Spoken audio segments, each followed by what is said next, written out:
تو سب سے پہلا جو جائزہ ہمیں لینا ہے کہ محمد کی رسالت پر صلی اللہ علیہ وسلم ہمیں یقین ہے. یقین، تصدیق تو ہم کرتے ہیں، زبان سے کہتے ہیں، لیکن یقین، جس یقین کا نتیجہ یہ نکلے کہ پھر نفس کے سارے تقاضے نیچے ہو جائیں اور حضور کی لائی ہوئی ہدایت، حضور کی لائی ہوئی شریعت بالغ ہو جائے. نمبر 2 فرمایا وَعَزَّرُوهُ، ان کی تعظیم کریں. آپ کی جناب میں کوئی گستاخی ہو جائے، ایمان کے لالے پڑ جائیں گے اور آخرت برباد ہو جائے گی.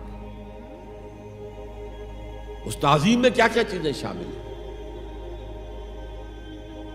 دیکھیے سورہ حجرات میں ابتدائی حصے میں تفصیل سے کہا گیا یا ایھا الذین آمنوا لا ترفعوا اصواتکم فوق صوت النبی ولا تجہروا له بالقول کجہر بعضکم لبعض ان تحبط اعمالکم وانتم لا تشعرون.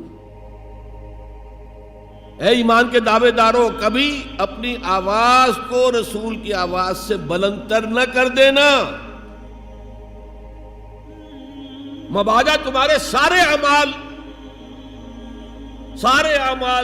حبط ہو جائیں اور تمہیں پتہ بھی نہ چلے. میں نے کوئی گناہ کبیرہ تو نہیں کیا ہے، میں نے کوئی کفر تو نہیں کیا ہے، بس یہی ہوا نا کہ حضور کی آواز کے مقابلے میں اپنی آواز کو اونچا کر دیا.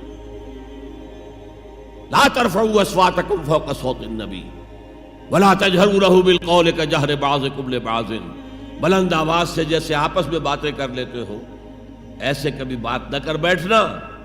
ان تحبط اعمالکم، کہ تمہارے سارے اعمال حبط ہو جائیں، اکارت چلے جائیں، ختم ہو جائیں. وانتم لا تعلمون، تمہیں احساس بھی نہ ہو کہ ساری پونجی لٹ گئی. اس آیت کا ہم پر اطلاق کیسے ہوگا؟ کبھی سوچا؟ صحابہ کرام تو یقیناً اس کے مخاطب اول تھے، ہم پر کیسے اطلاق؟ اگر ہماری گفتگو ہو رہی ہو، بحث ہو رہی ہو، میں کچھ کہہ رہا ہوں، آپ کچھ کہہ رہے ہیں، لیکن کوئی کہہ دے حضور نے یوں فرمایا ہے، فوراً چپ ہو جاؤ. اب اگر کہا نہیں میرا خیال یہ، اب گویا کہ یہ حضور کی آواز سے آپ نے اپنی آواز اونچی کر، اپنا فکر، اپنا فلسفہ، اپنا فہم، اپنی سوچ، اپنی عقل. ہاں بعد میں تحقیق کر لو، یہ جو کہا تھا کہ حضور نے فرمایا، فرمایا بھی ہے کہ نہیں ہے، حدیث صحیح ہے کہ نہیں ہے، مستند ہے کہ نہیں ہے. لیکن اس وقت آواز بند کر لینا لازم ہوگا کہ اس کے بعد اقول نہیں کہہ سکتا میں یہ کہتا ہوں. اس کا تو مطلب یہ کہ آپ مد مقابل بن کر رسول کے آ رہے ہیں. لا ترفعوا اصواتکم فوق صوت النبی ولا تجہروا له بالقول کجہر بعضکم لبعض ان تحبط اعمالکم وانتم لا تشعرون. صحابہ کے بارے میں آپ نے سنا ہوگا کہ حضور کی محفل میں ایسے بیٹھے ہوتے تھے ساکت و صامت، جیسے کہ ان کے سروں پر پرندے بیٹھے ہوئے ہیں اور انہیں اندیشہ ہے کہ ذرا سا بھی ہلیں گے تو پرندہ اڑ جائے گا. اس قدر ادب. حضور صحابہ سے سوال کرتے تھے اور یہ آپ کا طریقہ تھا تعلیم کا کہ پہلے ایک سوال سامنے لایا جائے تاکہ ان کا ذہن کھلے، سوچیں خود بھی. یہ تعلیم کا بہترین طریقہ ہے. اس کے بعد ہوتا کیا تھا؟ جواب نہیں دیتے تھے، اللہ و رسولہ عالم، اللہ اور اس کا رسول بہتر جانتے.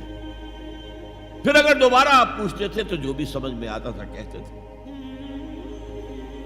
مجھے یاد آ رہی ہے ایک حدیث اور اچھا ہے کہ وہ آپ سن لیں، اس لیے کہ عام شکایت یہ ہے کہ مذہبی لوگ معاملات میں اچھے نہیں ہوتے. مسجدیں بنوائیں گے، مسجدوں میں قالین بچھوائیں گے، وہاں پر فانوس لگوائیں گے، سب کچھ کریں گے، مدرسوں کی خدمت کریں گے، علماء کی خدمت کریں گے، لیکن معاملات، تجارت، کاروبار، بین الانسانی تعلقات عام شکایت ہے، اس کی وہ پرواہ نہیں کرتے، حقوق العباد کا لحاظ نہیں.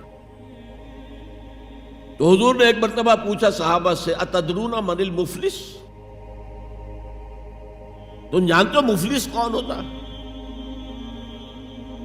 صحابہ نے جواب دیا المفلس عندنا من لا درہم لہ ولا دینارا.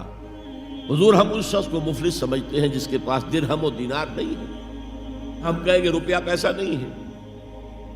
فرمایا نہیں، میری امت کا مفلس وہ ہوگا جو بہت سی نمازیں لے کر آئے گا، بہت سے روزے لے کر آئے گا، بہت سے حج لے کر آئے گا، بہت سے عمرے لے کر آئے گا، لیکن اس کے ساتھ ہی قد شتم ھذا، فلاں شخص کو گالی دی تھی، واکل مال ھذا، فلاں شخص کا مال کھا لیا تھا، فلاں شخص پر تہمت لگائی تھی.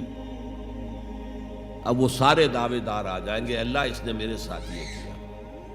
ٹھیک ہے بھائی، اس کی نمازیں تم لے جاؤ، اور تو کچھ ہے نہیں، کوئی کرنسی تو ہے نہیں وہاں، نہ ڈالر ہے نہ یورو ہے، کچھ بھی نہیں، اعمال کی کرنسی ہے، نیکی تم لے جاؤ. کوئی اور دعوے دار آیا، روزہ وہ لے گیا، اس کے پاس کچھ نہیں رہا. دعوے دار اب بھی باقی ہیں، اب ان کے گناہ جو ہے اس کے حساب میں پڑنے شروع ہو جائیں گے، یہاں تک کہ دوسروں کے گناہوں کے بوجھ تلے دب کر وہ جہنم میں جھونک دیا. یہ مفلس. تو یہ انداز تھا حضور کا سمجھانے کا، پڑھانے کا، فطری طریقے تعلیم. تو فالذین آمنوا بہ وعزروہ، تو وہ لوگ جو ایمان لائے ان پر اور جنہوں نے ان کی تعظیم کا حق ادا کیا.